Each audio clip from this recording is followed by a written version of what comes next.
What happens when a CEO goes undercover and watches a pregnant cashier get mocked by her own supervisor?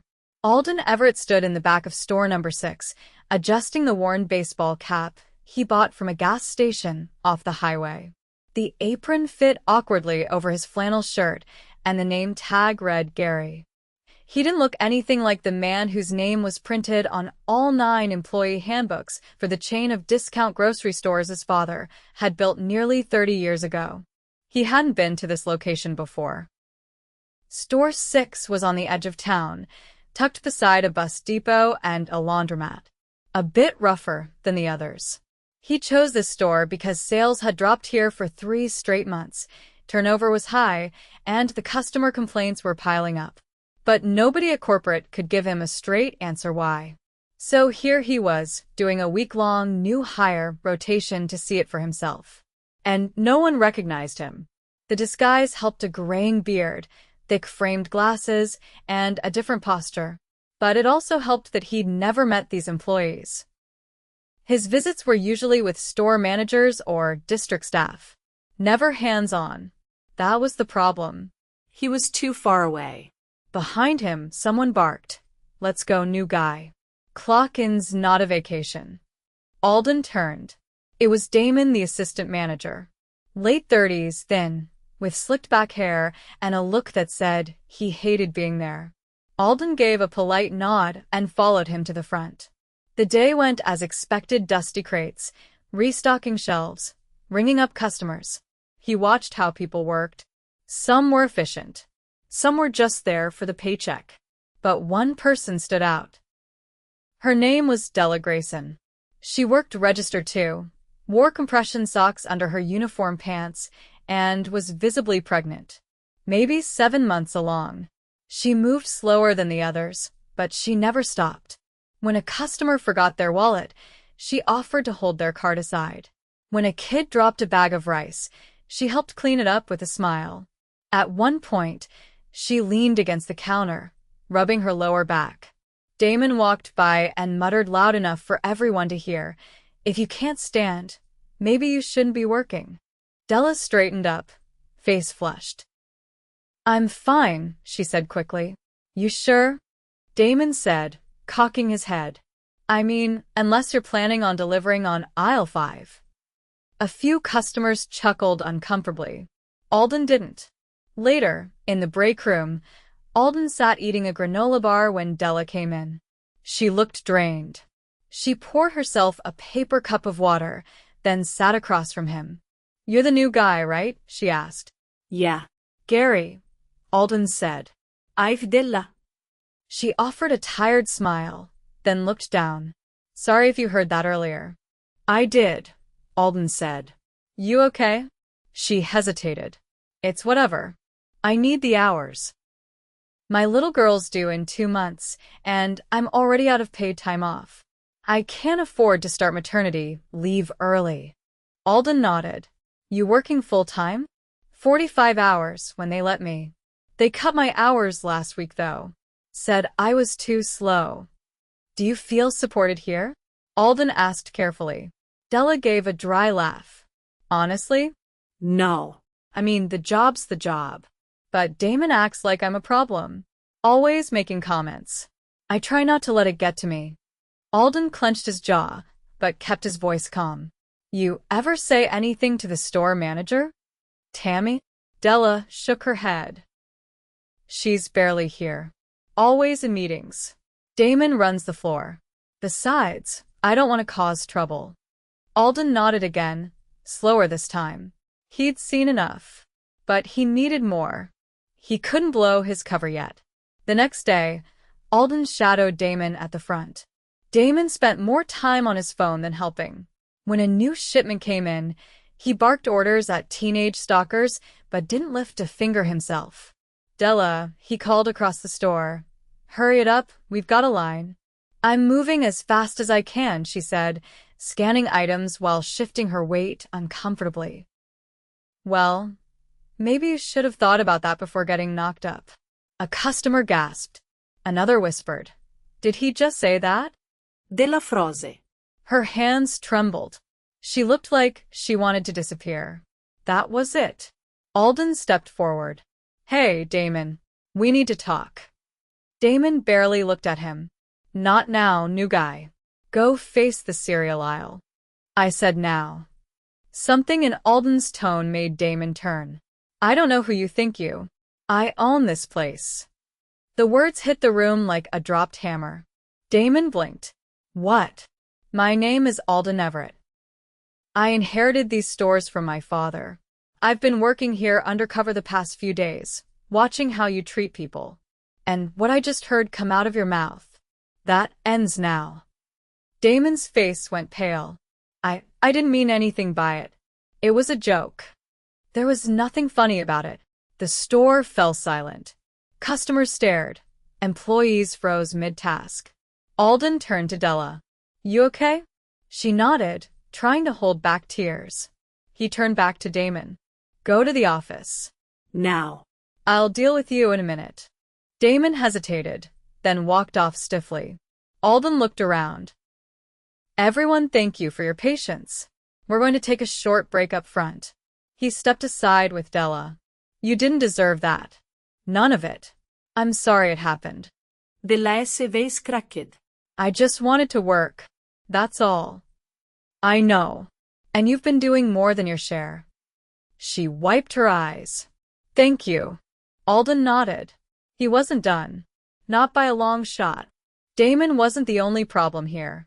But for the first time in a while, Alden felt like he was finally doing his job, actually leading. Tomorrow, everything would change. Alden stood behind the locked office door, watching Damon slouch in the chair across from him. The office was cramped.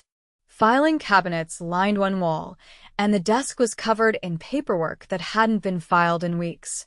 A dusty ceiling fan spun overhead, doing little to push the stale air around. Damon kept his eyes fixed on the floor, arms crossed, jaw clenched like he was preparing for a lecture he didn't think he deserved. Alden leaned against the edge of the desk, arms folded. I want you to explain to me what just happened out there. Damon shrugged but didn't speak. You think staying quiet's going to help you? I was trying to keep the floor running. His voice was low, defensive. You saw it. She was dragging. We were backed up. That's your excuse? You humiliated someone in front of customers because you were short on patience. Damon shifted in his seat. I didn't mean it like that. I don't care how you meant it. I care about how you act when no one's watching. Damon looked up. So, what, you just pop in here undercover to play gotcha with your own employees?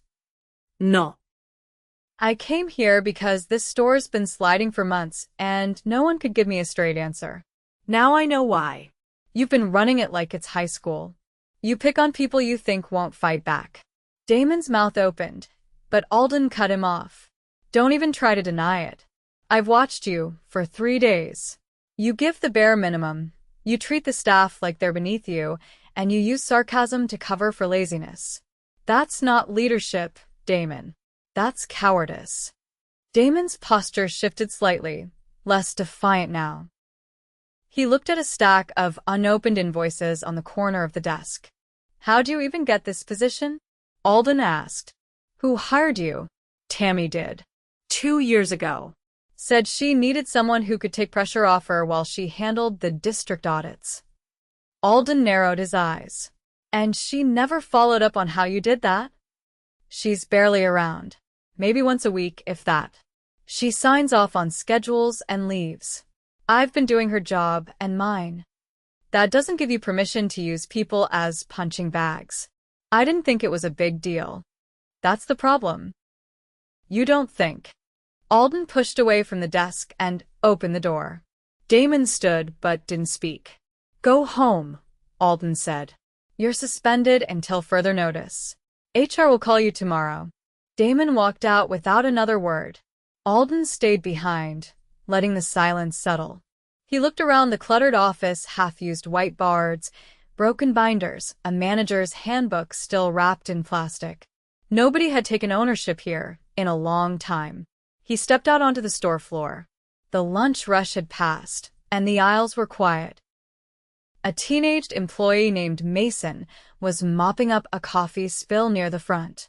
Alden approached. "You've been here long?" he asked. Mason looked up. "About 5 months. You like it?" "It's all right.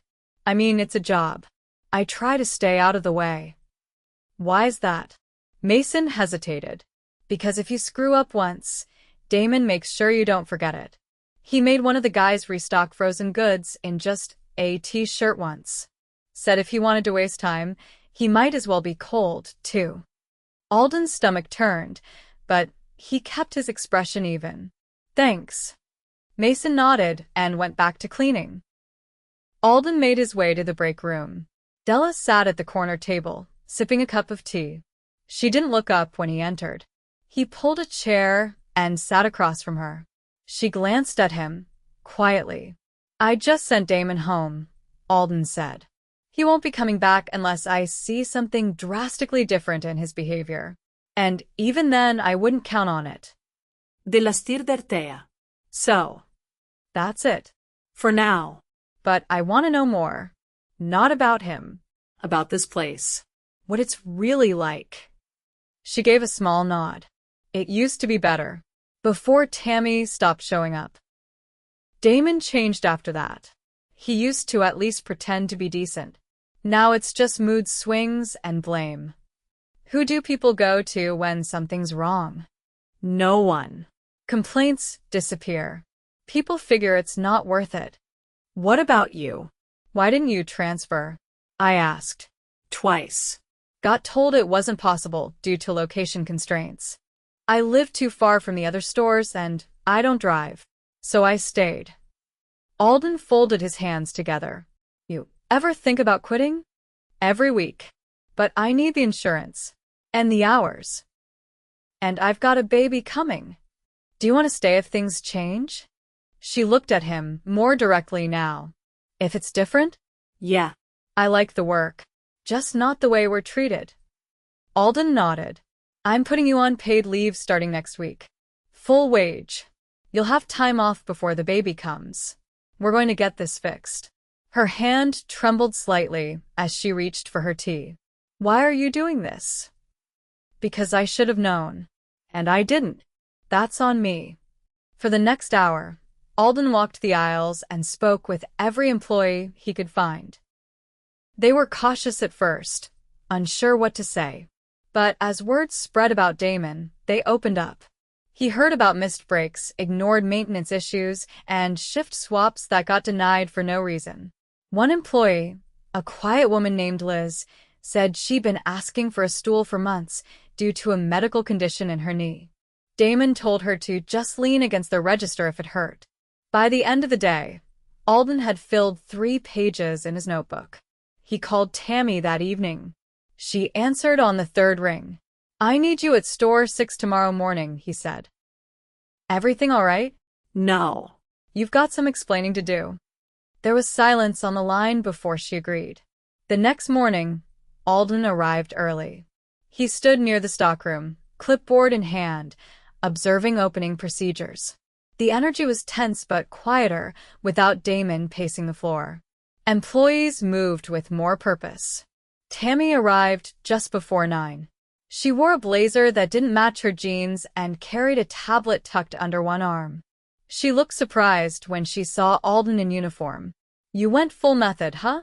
He didn't smile. "Let's talk." They sat in the office. Alden wasted no time. "I've spent 4 days here. You know what I found?" Tammy looked uneasy. "I've heard bits and pieces.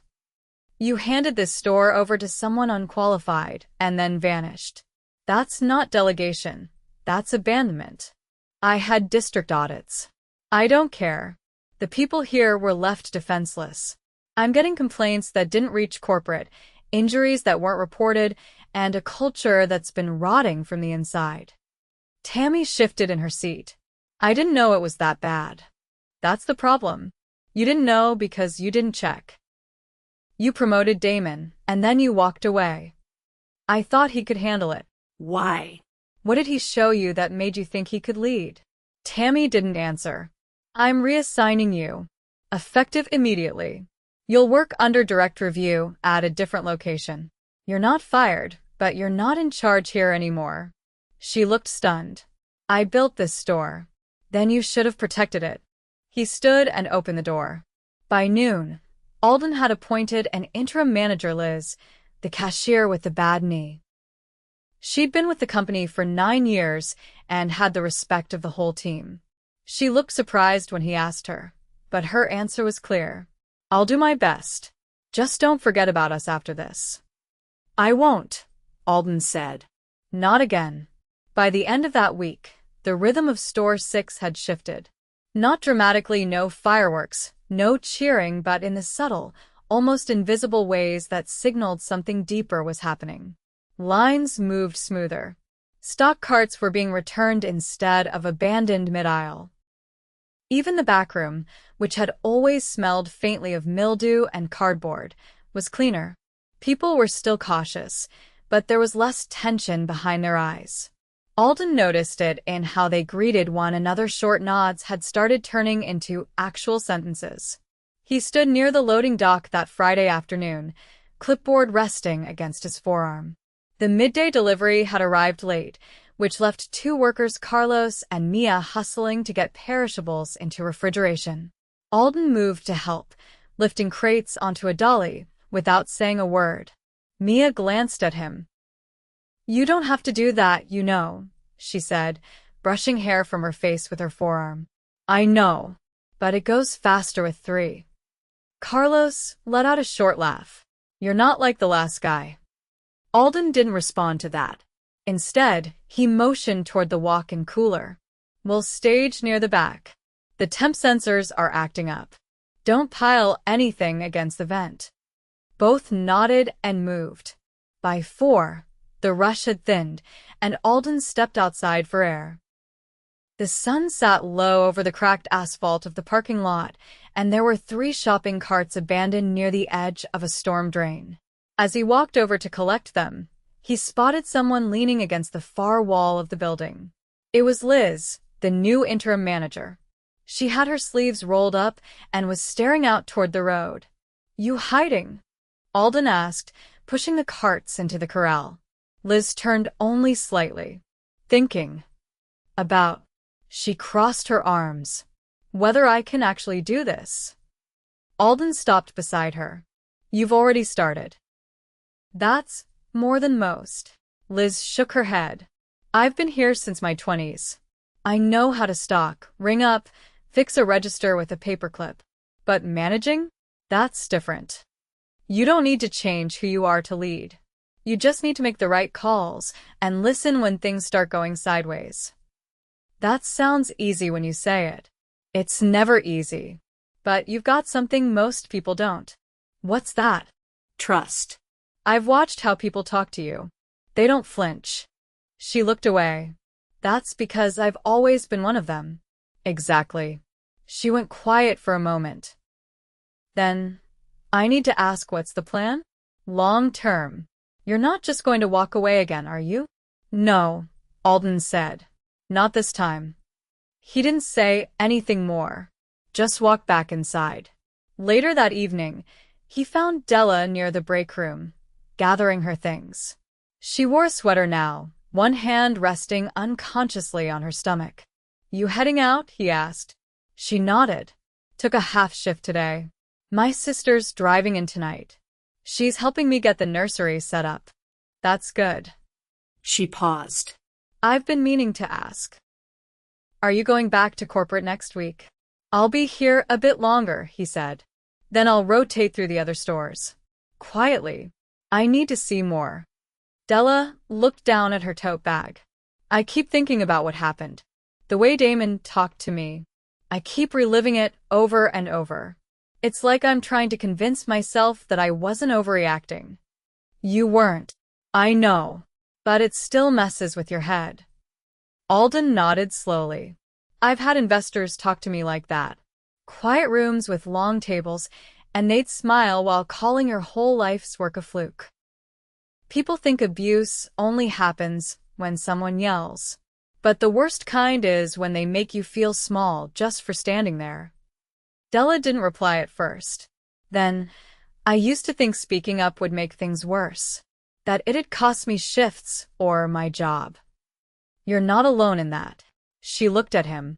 So, what do? We build something that doesn't require fear to function, where people don't have to flinch before asking for fairness. She gave a small nod and stepped out the door. That weekend, Alden met with the district HR liaison in a neutral location, a small meeting room above a nearby library branch. They sat across from each other, papers spread between them.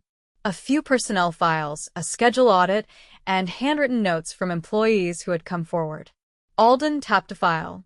3 separate cases where time cards were shaved, all under Damon's supervision. The HR liaison, a middle-aged woman named Rena, adjusted her glasses. We checked the back end. He was manually adjusting clockouts. Said it was to correct errors. Were those errors documented? No. He leaned back. Then that's theft. Rena nodded. We're drafting the termination paperwork, but we'll need to loop in legal. Do it. She shuffled papers. There's another issue. Tammy. She's been collecting a higher tier bonus based on store performance metrics she wasn't actively managing. Alden raised an eyebrow. And nobody caught that? Finance flagged it last quarter, but she cited remote oversight as justification. Said she was delegating effectively. Alden let out a breath. She wasn't. Reassign her. Drop the bonus tier. And make sure that kind of loophole doesn't exist going forward. Rena made a note. Anything else? Yes. I want a new policy drafted. Maternity protections. Paid leave starting the 8th month. Guaranteed schedule stability for returning employees. And I want it retroactive to cover Della. That's generous. It's overdue. When he returned to the store the following Monday, the energy was different again. Not louder, just steadier. People made eye contact more often. There was music playing low from the overhead system, something acoustic, not corporate pop. He walked through the aisles, scanning not for problems but for patterns. He found Liz near the front, showing a newer employee how to process a return. She finished, then turned to Alden. We're almost fully staffed this week. First time in months. Good. Let's keep it going. She gave him a look. You ever think about why it got this bad before anyone noticed? Every day. She tilted her head. So what now?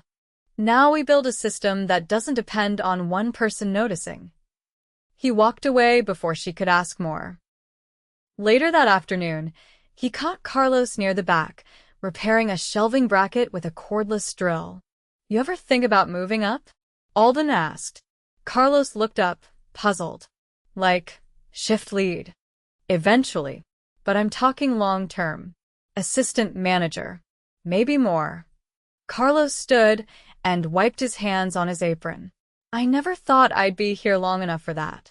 Well, you're here. And you've got good instincts. I'm not promising anything, but I want you to think about it. Carlos nodded slowly. All right. Alden didn't say more. He just let the idea settle. That evening, as he walked his car, he noticed a sticky note taped to the driver's side mirror. It was folded once. He peeled it off and opened it. 2 words, written in rushed handwriting. Thank you. He didn't recognize the script and he didn't need to.